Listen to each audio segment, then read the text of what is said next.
췌장암 환자의 약 30%에서 50% 정도가 당뇨병 출신이고, 이 연관성은 빙산의 일각에 불과합니다. 다른 많은 심각한 질병들이 바로 이 지점에서부터 시작됩니다.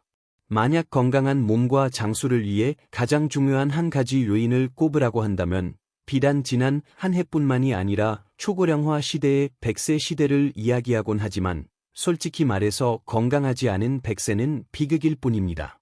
우리가 진정으로 바라는 것은 건강한 장수, 진정으로 행복한 삶입니다.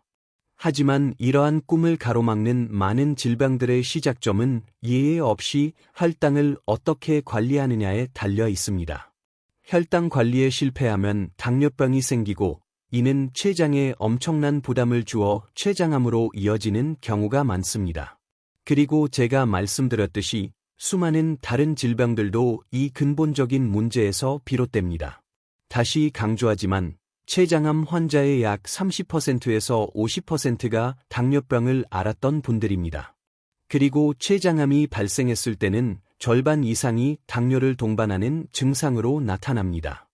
그러니 오랫동안 당뇨를 앓고 계신 분들은 췌장암에 대해 철저히 대비하셔야 합니다. 더욱이 특별한 위험 요인 없이 갑자기 당뇨가 생겼다면 저는 췌장에 대한 정밀 검사를 적극적으로 권해드립니다. 공복 혈당이란 정확히 무엇을 의미할까요? 배가 많이 고파서 밥을 먹어야겠다고 느껴질 때 우리 몸이 에너지를 요구하는 바로 그 시간이잖아요. 바로 이럴 때 혈당을 측정해봤는데 건강한 수치가 보통 80 이하라고 할 때 만약 120이나 130이 나왔다고 가정해봅시다. 이는 우리 몸에 40에서 50 정도의 당 여유분이 있는데도 불구하고 지금 사용하지 않고 있다는 뜻입니다. 친구들, 이것은 아주 중요한 한 가지를 말해줍니다. 인슐린이 제대로 작동하지 않고 있다는 것이죠. 우리는 이것을 인슐린 저항성이라고 부릅니다. 그러니 공복 혈당은 우리 몸이 당을 효과적으로 사용하고 있는지, 인슐린이 제 역할을 다하고 있는지에 대한 중요한 척도를 제공합니다. 이제 식후 혈당으로 넘어가 볼까요? 식후에는 당이 막 몸 안으로 들어왔습니다. 말 그대로 몸에게 할 일이 주어진 것이죠. 췌장은 이 일을 처리하기 위해 인슐린을 왕성하게 분비해야 합니다. 그런데 만약 그러지 못하고 혈당이 고집스럽게 높게 유지된다면 그것은 췌장 자체에 문제가 있을 가능성이 높다는 강력한 신호입니다. 따라서 특히 식후 혈당이 높게 나타난다면 췌장 기능 자체를 한번 검사해 보시길 강력히 추천합니다.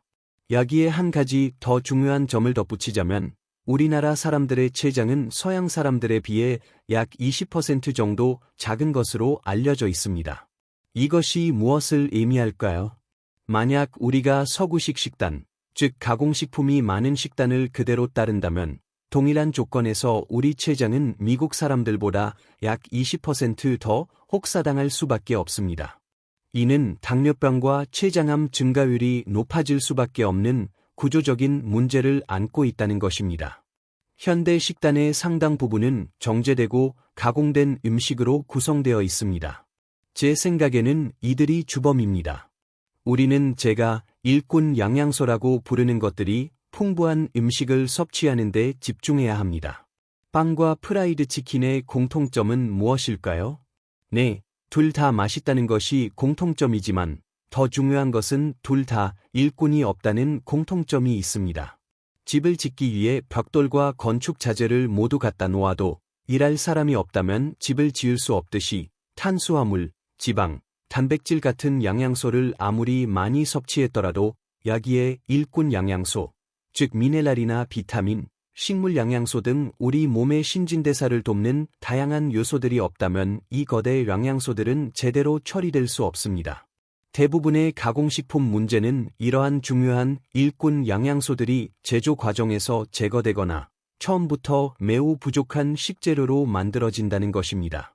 그 결과 이러한 음식들이 우리 몸에 들어와도 제대로 대사되지 못하고 즉 유용하게 전환되지 못하고 축적되어 우리 몸속에 독소가 쌓이는 문제를 일으킵니다. 단순한 힘, 에너지를 넘어 우리 몸을 건강하게 만들고 장수하게 하는 가장 중요한 조건 한 가지를 꼽으라면 그것은 바로 소식, 즉 적게 먹는 것입니다. 수많은 영양학자들이 수많은 건강 이론을 이야기하면서도 빼놓지 않고 공통적으로 꼽는 1순위는 바로 적게 먹는 것입니다.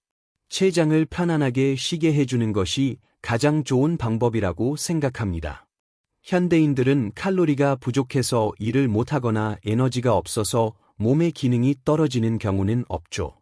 오히려 에너지는 넘치는데 일꾼 영양소가 부족한 상태에서 지나치게 많은 음식이 들어오면 우리 몸에서 사용되지 못하고 전부 다 축적될 수밖에 없습니다.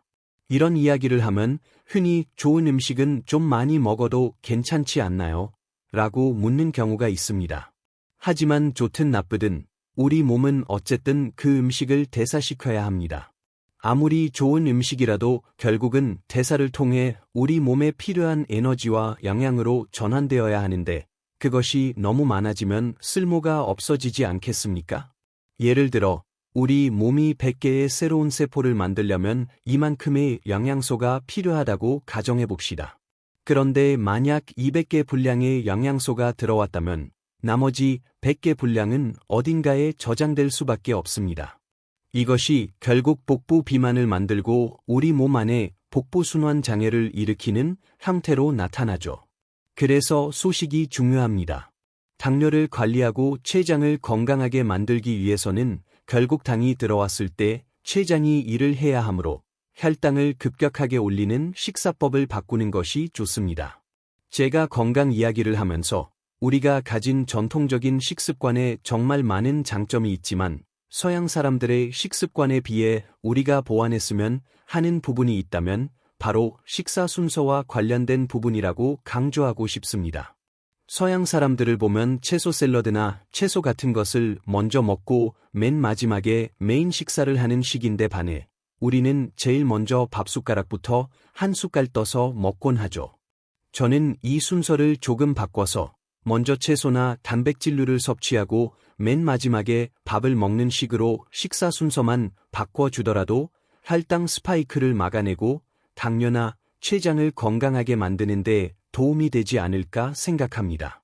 그렇다면 당뇨병의 원인은 무엇일까요?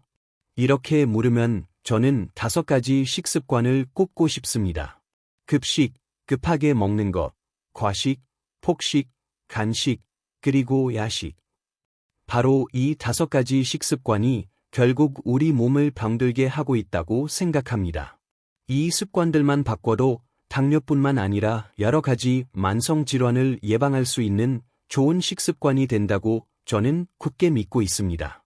당뇨 환자분들도 과일 등을 통해 부족한 영양 균형을 맞추는 것이 좋습니다. 다만 과일을 드실 때 2가지 관점에서 기준을 먼저 세우시면 좋을 것 같아요. 하나는 당화지수, GI입니다. 즉, 혈당을 얼마나 빨리 올리는지 나타내는 수치죠. 당뇨가 있으신 분들은 이 당 지수가 낮은 과일을 선택하는 것이 좋습니다. 망고나 바나나 같은 과일은 당화 지수가 매우 높은 반면 블루베리, 토마토, 딸기 등은 당화 지수가 낮아 더 적합합니다. 하지만 여기에 꼭 기억해야 할 한 가지가 있습니다. 비록 당화 지수가 높더라도 당 부하 지수, GI라는 것이 있습니다. 당도가 높은 것을 먹었을 때 그것이 실제로 우리 몸에서 혈당을 얼마만큼 올리느냐를 나타내는 것이 당 부하 지수입니다. 당화 지수나 당 부하 지수가 낮은 과일로는 블루베리, 자두, 토마토, 베리류 등을 많이 권장하고 있습니다. 사과의 경우 껍질째 드시면 껍질에 있는 펙틴 성분이 혈당 스파이크를 억제하는 작용이 있어 당뇨 환자들에게 사과 섭취를 매우 추천합니다. 당 지수가 낮더라도 만약 과일이 농축된 상태라면 예를 들어 건조시켰다면 당 지수는 올라갑니다. 그러니 당 지수를 참고하되 가장 중요한 것은 당 부하 지수의 관점에서 과일을 이해하는 것이 좋습니다. 흔히 식후에 디저트 개념으로 과일을 드시곤 하는데 그렇게 되면 전체적인 영양 과잉으로 이어질 수 있습니다. 식사 전에 과일을 섭취하라 부족한 부분을 채우는 개념으로 드신다면 적정량을 유지할 수 있습니다. 가장 중요한 것은 종류보다 양의 문제입니다. 조금씩 드시는 정도는 당뇨 환자분들도 충분히 즐길 수 있습니다.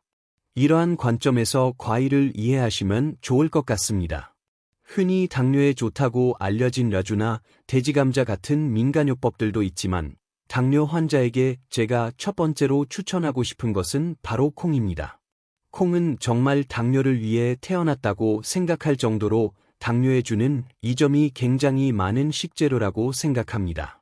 콩이 가진 식이섬유는 장내 미생물에게 훌륭한 먹이가 되면서도 우리 몸속의 당이 천천히 흡수되도록 돕습니다. 또한 다른 영양성분들도 당 흡수를 억제하러 혈당 스파이크를 막아내는 작용이 콩에 있습니다. 또 하나는 콩이 가진 레시틴이라는 인지질 성분인데 혈액을 맑게 하고 뇌를 건강하게 만드는 성분이기도 하죠. 당뇨를 포함한 우리 성인병을 예방하는 가장 좋은 음식 재료 중 하나입니다. 두부로 드실 수도 있고 비지 형태로 드실 수도 있고 두유를 만들어 드시기도 하지 않습니까? 콩을 활용한 음식 말이죠. 제가 대표적으로 많이 추천드리는 것은 청국장 방식으로 쌈장을 만들어 드시는 것입니다. 제 경험상 가장 좋았습니다. 청국장을 놓고 여기에 마늘, 양파, 토마토, 들깨가루, 호두 등 여러 가지 재료들을 적당한 크기로 잘라 넣고 참기름이나 식초 같은 양념을 조금 더해 묻혀서 숙성시킨 상태로 드시면 지속적으로 드시기에도 좋고 다른 재료들이 함께 있어 영양 가치 면에서도 좋고 맛도 좋습니다. 야채에 싸서 먹거나 김에 싸서 꾸준히 식사 때마다 드시는 방법을 많이 추천드립니다. 두 번째로 추천하는 콩 활용 방식으로는 초콩을 권해드립니다. 콩과 식초가 만났는데 이 식초는 탄수화물을 분해해서 포도당을 만드는 아밀라제의 작용을 약 20% 정도 억제하는 작용이 있습니다.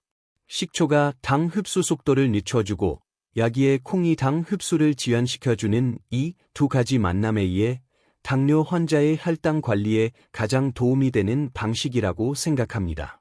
식초는 그냥 일반 시중에서 구하는 현미식초나 사과식초를 사용하시면 됩니다. 콩의 종류는 어떤 콩이든 상관없습니다. 콩을 깨끗이 씻어 물기를 말린다는 기분으로 살짝 열 처리를 합니다. 열탕 소독을 한 유리병에 콩을 30% 정도 넣고 식초는 병의 70% 정도가 되게 채워서 약간의 잇 공간을 남겨둡니다. 콩이 불면서 나머지 공간을 꽉 채우게 되죠. 7일 동안 숙성시키면 초콩이 완성됩니다. 숙성시키는 동안 콩이 너무 많이 불어서 외부로 노출되려고 하면 식초를 더 부어서 항상 식초에 잠기도록 하면 크게 어렵지 않게 만들 수 있습니다. 냉장고에 보관하면서 한 번에 열알에서 많게는 20알 정도까지 드시는데 식사 도중 또는 식사 직후에 드시는 것을 많이 추천합니다. 초콩을 건져서 다른 과일과 함께 섞어 갈아 드레싱 형태로 만들어 다른 야채와 함께 드시는 방법도 있습니다. 꾸준하게 한번 해보시면 많은 변화를 경험하실 수 있을 겁니다. 시각을 조금 바꿔보면 세계적으로 장수하는 장수촌 마을 사람들을 보면 한 가지 공통점이 있습니다. 바로 그 지역에서 오랫동안 내려오는 전통 음식을 고수하고 있다는 점이죠. 우리 인체는 우리가 전통적으로 자라온 이 환경에 적응하도록 잘 구조적으로 이루어져 있습니다. 그중 우리 몸속의 일꾼이라고 할 수 있는 미생물들은 우리나라 사람들 뱃속에 있는 미생물은 우리 부모님이 드시던 음식을 자주 만나 그 음식을 유용하게 바꿔주었던 미생물들이 자손에게 또 그 자손에게 전달되는 식입니다. 그래서 저는 우리나라 사람 뱃속에 있는 미생물을 한식 요리사라고 아주 이름을 붙였습니다. 그리고 일본 사람 뱃속에는 일식 요리사가, 미국 사람 뱃속에는 양식 요리사가 있죠. 우리는 지금 뱃속에 한식 요리사를 두고 음식은 양식 요리를 해달라고 하는 격이 되니 우리가 먹은 음식을 올바로 전환시키지 못해 결국 독소가 생겨나고 노폐물이 쌓여 병을 만들게 됩니다. 저는 무조건 서구화된 음식이 나쁘다고 이야기하기보다는 우리 전통 음식이 사라지고 있다는 사실을 더 안타깝게 생각하고 있습니다. 당 관리 매우 중요합니다. 그런데 우리가 옆 사람도 당뇨, 저 사람도 당뇨라고 하니 저 사람도 나도 모든 사람이 이래 이제 당뇨는 기본으로 다 갖고 있는 거야라는 식의 매너리즘에 빠진다거나 이렇게 되면 결국 본인의 불행은 찾아올 수밖에 없습니다. 정말 내 몸의 주인은 나다. 내 몸의 선장은 나다.